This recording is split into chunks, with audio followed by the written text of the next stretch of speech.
Hey guys, welcome back to the channel. We are on our way to getting our subscribers back. So if you're stumbling upon this video, if you recognize me from my previous channel that got banned and is currently in appeal, please make sure that you hit that subscribe button. Now let's get into the Real Housewives of Chaos, okay? Because that's what I feel like we jumped off with this Potomac premiere. Let's just talk about what's going on. So the Potomac girls, they kind of came out swinging. This was not a soft launch. The energy was very much, we're picking sides before brunch is served. So let's get into all of that. Now, first of all, I do want to talk about like the little gathering that Gizelle had for the ladies. Why does Giselle's house still look like it's in construction? I don't know. Like, even like the things that she has around the house, it almost look like she has terrible appliances. Number one, I noticed she had like a white oven in her background, and I'm sorry, I'm just saying it. I don't really like her taste. It's not coming together. It's not very polished either. But anyway, she hosted the ladies to meet the new girl. um or really, it was to talk about what's her face, Karen, who's in jail. But Stacey was like the last person to come, so I feel like it was almost like they wanted to talk about Stacey, like that was really the intention.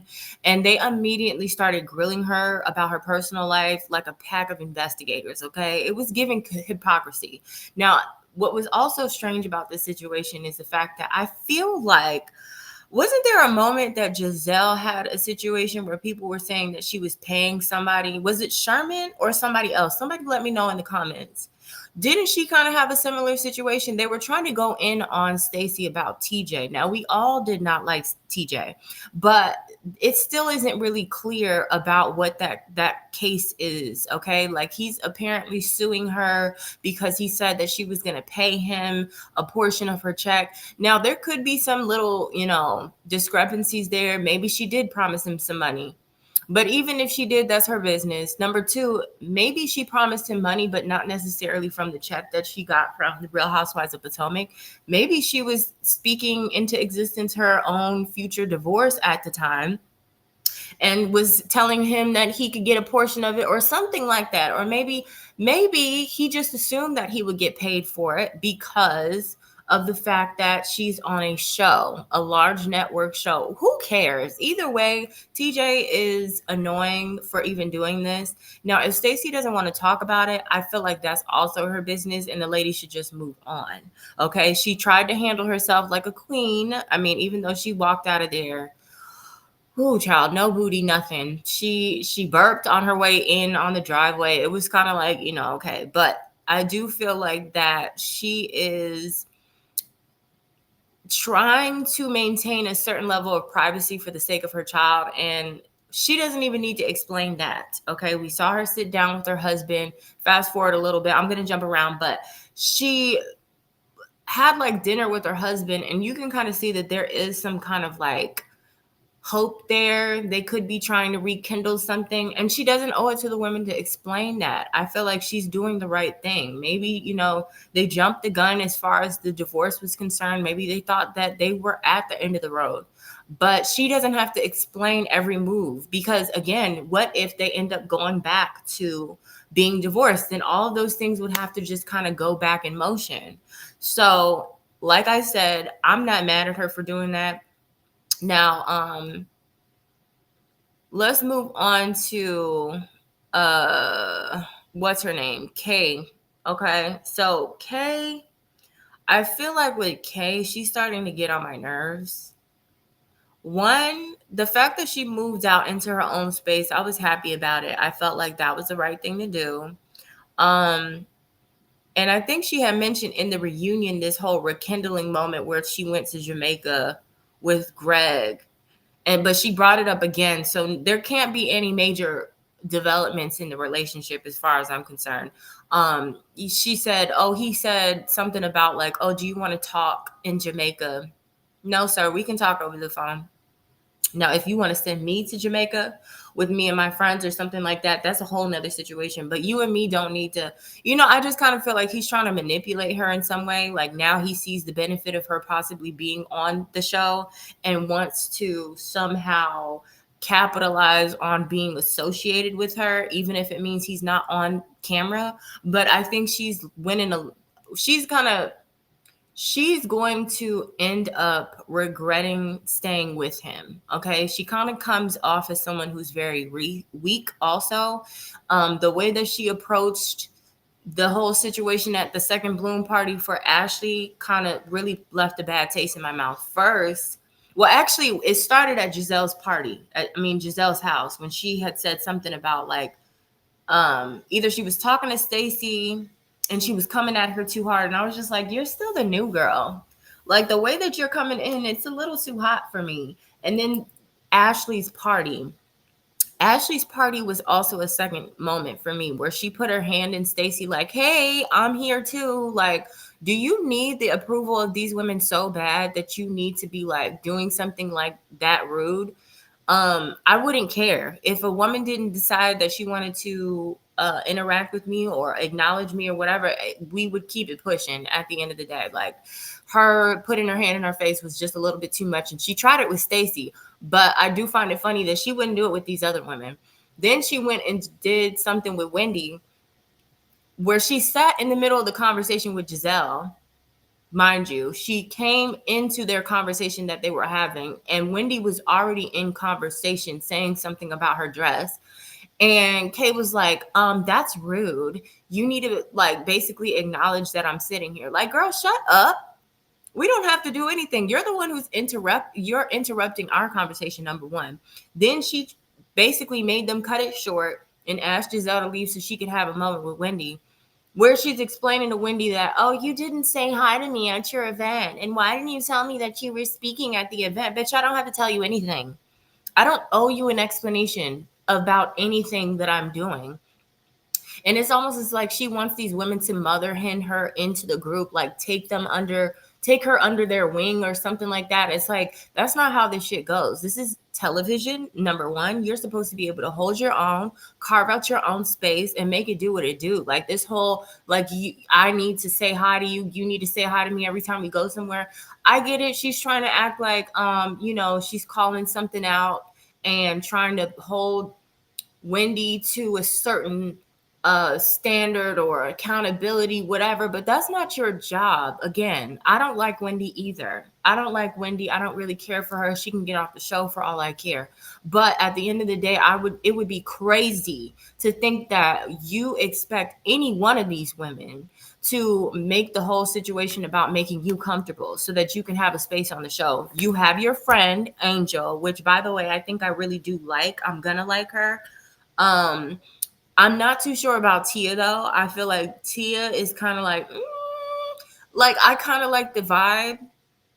I like the vibe of her being like a luxury realtor and her being from Britain or whatever. But I also kind of feel like she might not mesh well with the other women. Something about her kind of feels like she also may lean into this idea that she's trying to come off as like prim and proper or whatever. Like, she may lean into that a little bit too much and turn her nose up to them, which we'll see how that plays out. But I think Angel is nice, but I do feel like she's going to be a firecracker if somebody does come for her. So I just kind of feel like Kay should be trying to carve out her own friendships in her own spot on the show, as opposed to like making everybody come to her. We embraced you, but the only reason why we embraced you is because of how you seemed during the time that, how did she come on the show? I forget how she came on the show. She was like a friend of somebody, right? And then she went on a trip with them. And on the trip, she seemed just cool and chill, but she also kind of seemed like, she wasn't going to take any crap from people. So we appreciated the balance. Now I just feel like she's all over the place. And I want to blame it all on Greg. I know it has nothing to do with just him, but I want to blame it on him just because. So yeah, it just kind of felt like she was trying to have a moment and trying to also, when she had her little talk with her mother, it also felt like she was trying to convince us and herself that she is happy with Greg. And I don't see that. I don't really see that she is happy. I feel like he is taking her through changes that she doesn't need to be experiencing as a boss. Like, I just feel like that was the main thing that I liked about her, is that she had her own business, that she was doing things on her own.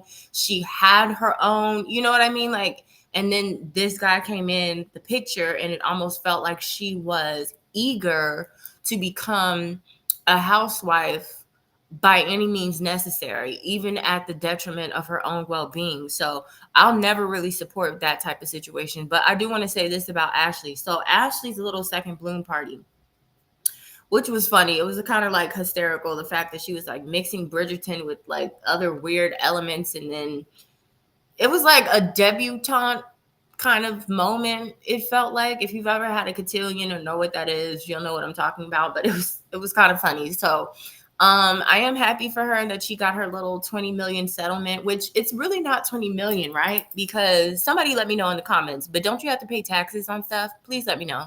Am I incorrect? Because I wouldn't know. But anyway, it feels like $20 million might come down to being like, if you have to pay taxes, I'm sure like the state and all of that depends on certain things, but let's just round it. It's either like between 5 and 7 million, I'm guessing. 5 and 7 million that she has to pay in taxes. So she might end up with maybe around 13 million, which is still a cute coin. But I wonder if she would have gotten that if she would have been, without child. Like, this is part of the reason why I'm such a big advocate for like being child free, because I almost feel like she almost would have maybe not gotten that much if she didn't have the boys, but the boys might have helped that a little bit. I don't know. I know that what's his name had some money, but I just don't see him having that much money. Like, I don't. Do y'all remember that? I know that they had their little restaurant, but it failed. And then I know he was doing something else in Australia, but I don't really know that he had that much money. So I don't know where that's coming from, but I am happy for her regardless.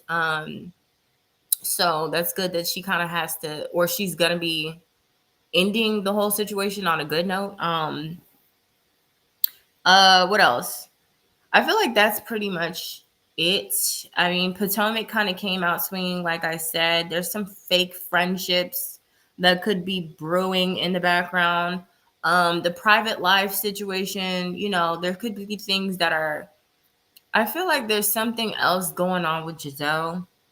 She's not saying it yet. I don't know. But there's definitely a whole lot of projection. That's one thing I can definitely confirm. Stacey's definitely the one to watch, though. I think she's going to actually expose these women without even trying. And I'm actually starting to like where her story is coming together because, first of all, outside of Angel, I think, well, Angel and Wendy, Stacey might be the only other woman who has like a husband still, right? And I feel like he's rich. Am I making that up? I don't know. I've never looked him up. Somebody let me know. I feel like he might be the richest one if they stay together. So yeah, we'll see. And then Karen's walking the fine line of freedom, child. Like, she just got out technically now, but I think by the time that they were filming, like, she's still in jail, right? So yeah. And then we have Wendy. I don't know what Wendy's doing. Does she still have her little podcast or something, her little show? I think it seems like she's just mostly trying to lay back and recline off of Happy Eddie. So I don't know. I give this premiere kind of like a solid 8 for entertainment, delusion, and hypocrisy. It still is open for discussion. Potomac, it's like I always want to like Potomac a little bit more than I end up liking it by the end of the season. It happens every time where it's like I think it's going to go in a certain direction and then it just falls flat for some reason. Not completely flat, but I don't know. So hopefully we stay strong. This franchise, Salt Lake City, is still my number one favorite franchise out of this whole thing. So we shall see how that goes tomorrow. But let me know below whose energy felt like the most chaotic to you in this episode. Are you team Stacey for keeping her peace? Because I am. Are you also team Ashley for securing the bag? Because I am. And what about Team Gizelle for still living in a storyline from season 3, child? Because whew, Giselle. I don't even know what to say about Gizelle. I'm gonna leave her alone. Hit that like button, the subscribe button. Make sure you are subscribed to Karmic Central over here. Okay, this is a brand new channel. As you see, I only have like 2 subscribers. It's gonna take a little minute for all of you guys to find me again. I wish I had created some type of mailing list though. I'm gonna have to do that once I get to a certain number over here, or once the new channel comes back or the old channel comes back, because I don't like the idea of not being able to connect with y'all. Like, it feels very off. Um, but yes, make sure that you hit the like button, subscribe, blah, blah, blah, all that good stuff. I will see you guys in the next one. All right. Love you. Bye.